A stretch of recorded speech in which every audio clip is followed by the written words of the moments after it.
আজকে আমি বানাবো লোটে শাক। লোটে শাক আমি পরিষ্কার করে বেছে রেখে দিয়েছি। এবারে আমি কিছুটা চানা ডাল নিয়েছি বাটিতে, ভালো করে ধুয়ে, এর সঙ্গে অল্প কটা মুগ ডালও মিক্স করেছি, ভালো করে ধুয়ে ভিজিয়ে রাখবো। আর শাকও আমি ভালো করে ধুয়ে নেব, ধুয়ে রেখে দেবো। এবারে ছোটো ছোটো করে আলু কিছু কেটে রেখেছি, আলু আর একটু কুমড়ো, ঘরে একটু কুমড়োও ছিল, কুমড়োও কেটে রেখেছি।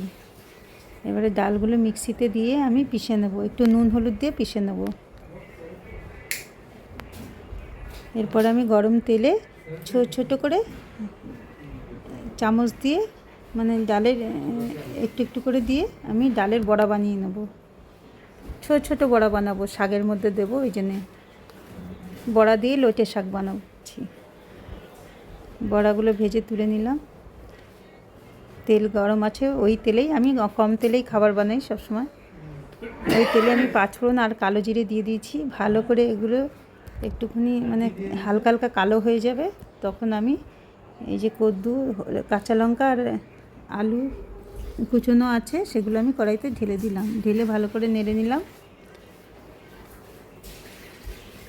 5 মিনিট নেড়ে নেব। এবারে একটু হলুদ আর একটু নুন দিয়ে ভালো করে একটু নেড়ে বাস আমি শাকটা এবারে ঢেলে দেবো। শাকগুলো আমি তুলে দিলাম কড়াইতে, ভালো করে নেড়ে নিয়ে এবার আমি একটু ঢাকা দিয়ে দেবো।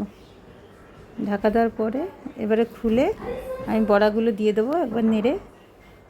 এবারে একটু নাড়াচাড়া করে ভালো করে বাস 5 মিনিট নাড়াচাড়া করে একটুখানি আমি চিনিও দেবো, অল্প একটু চিনি আমি মিক্স করলাম শাকের মধ্যে, তাহলে একটু খেতে স্বাদ হবে।